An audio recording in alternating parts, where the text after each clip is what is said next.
Nai-stress o pagod na pagod ka na ba? Gusto ko lang ipaalala sa'yo na kahit gaano ka ka-stress ngayon, wag na wag kang sumuko sa mga pangarap mo.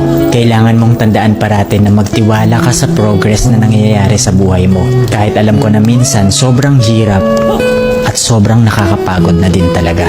Magtiwala ka sa kakayahan mo. Ang dami mo nang nalagpasan ng mga malalaking problema dati. Ngayon ka pa ba susuko?